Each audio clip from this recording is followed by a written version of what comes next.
In this video, we'll discuss chapter 4, absorptions by roots. Generally, we know that root fix the plant in the soil and giving it support. But in this chapter, we will study another very important functions of root. A root gives a very important life supporting functions, that is absorptions of water and minerals from the soil and conduct it from stem to different parts of the plants like leaves, flowers, fruits, etc. First, we will try to understand what is the requirement of water in the plant. Means why these roots absorb water. Water is very essential for the proper growth and development of plants, as water required for the process of photosynthesis, for the process of transpiration, for the process of translocation, transportation, mechanical stiffness. So first we will discuss that water is required by the plant for the process of photosynthesis. As we all know that one of the raw material required for the process of photosynthesis is water. Second important requirement of water for the process of transpiration. Transpiration is the process of loss of water from the aerial parts of the plant in the form of water vapor. This brings the coolness in the plant, means this gives the cooling effect to the plant. This transpiration is also responsible for creating or building suction forces. The third requirement for the water in the plant is transportation. Transportation of substances taking place, like minerals and nutrients are transported from the soil to the leaf when they dissolve in water. Prepared food when dissolved in water is transported to different part of the plant from leaves. Water provides turgidity to the plant cell, and this turgidity is very necessary for the stiffness of plant tissues. Mineral nutrients are also required for the plant, as they constitute the cell or cell organelles, as well as it is required in the synthesis of variety of compounds and enzymes within the cell. Now we understood what is the requirement of water in the plant, and these waters and minerals are absorbed by roots.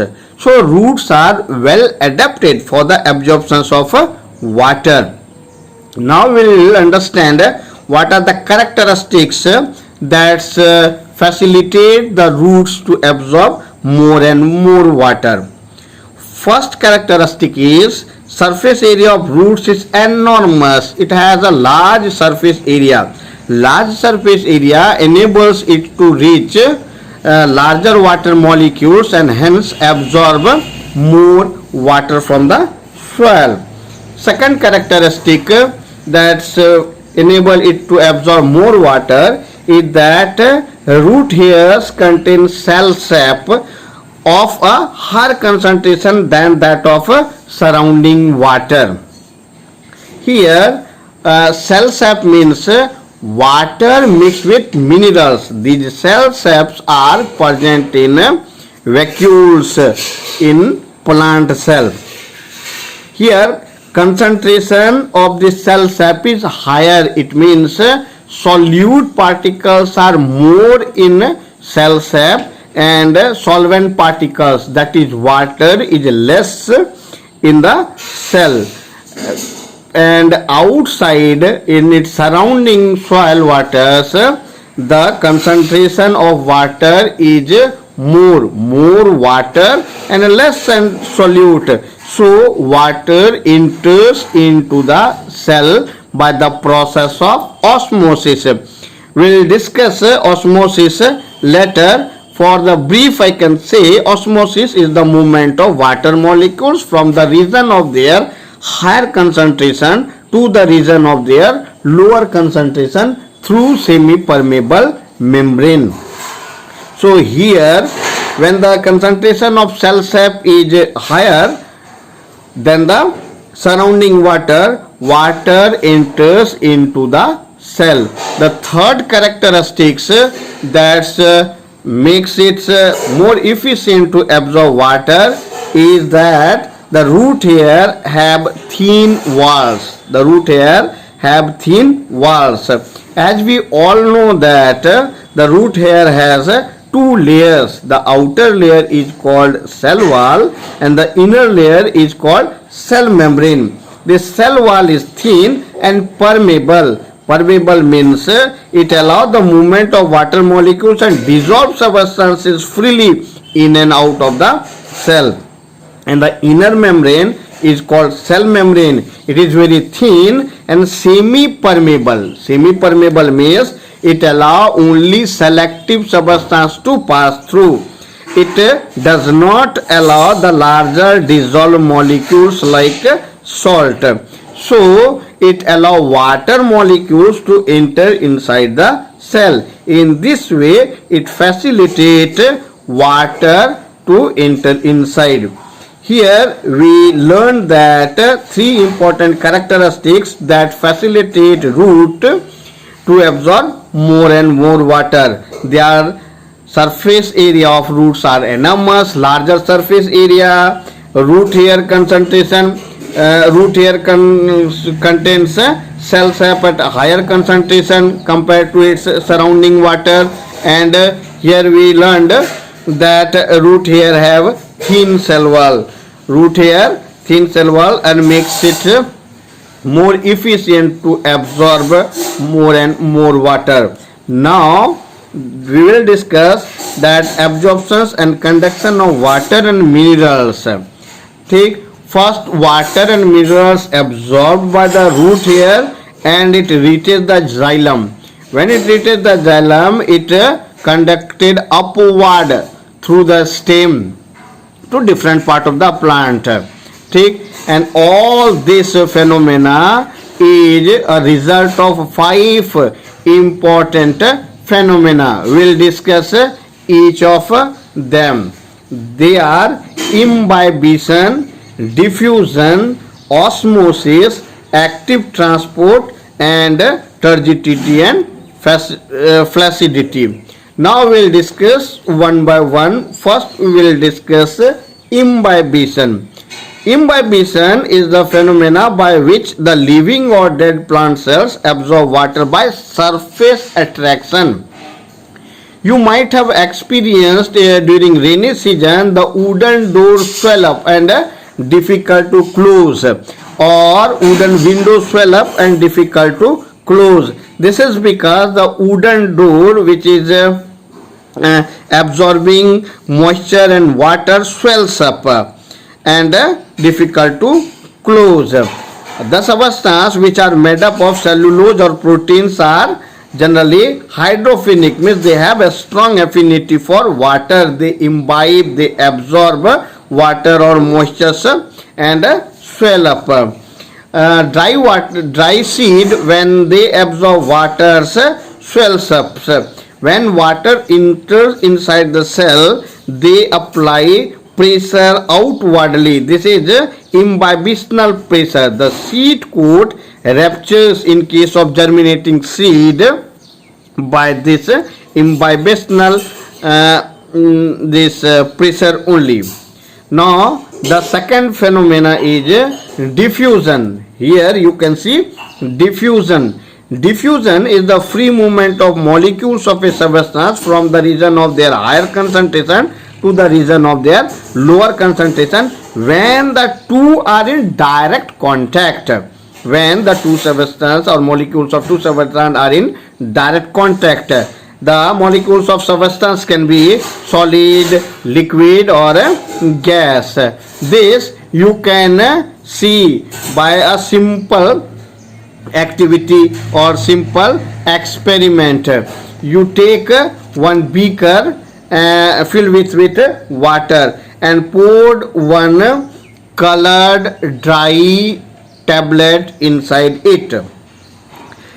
After some time you will find that the dye dissolve in water and entire water becomes the same color of the dye. This is because of diffusion. The point where the dyes is kept, here the concentration of that dyes molecules is more, so slowly it moves away where the concentration of this dyes molecules is less.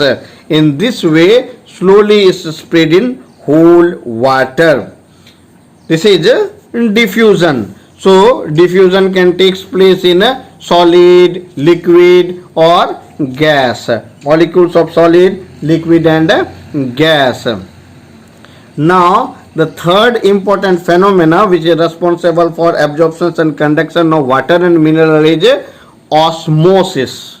Osmosis is the movement of water molecules from the region of their higher concentration to the region of their lower concentration through semi-permeable membrane. Dear student, here you need to pay one attention that in case of diffusion there is no semi-permeable required, but in case of osmosis semi-permeable required.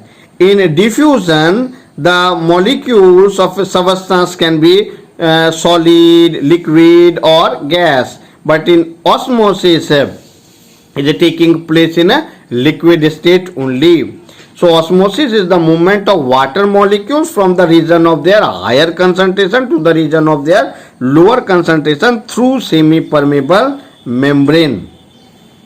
Here you must understand one thing when we are talking about the higher concentration. Higher concentration here means dilute solution, means more water with a lower solute concentration. Lower solute concentration means solute is less in amount.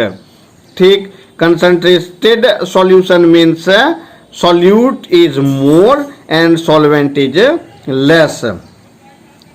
An important thing to note in the above definition is that the only water molecules move from their region of higher concentration to the region of their lower concentration through semi-permeable membrane.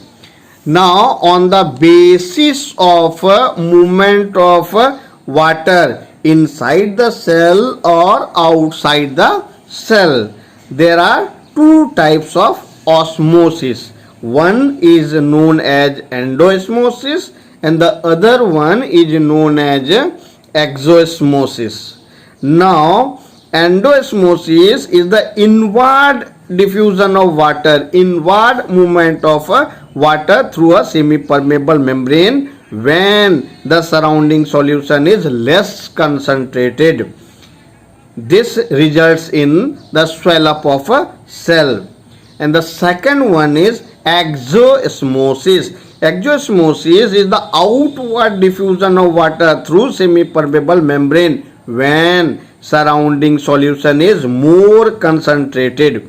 Surrounding solution is more concentrated means solute is more outside, solvent is less. So solvent is less outside means solvent is more inside the cell. So water from inside the cell will move outside.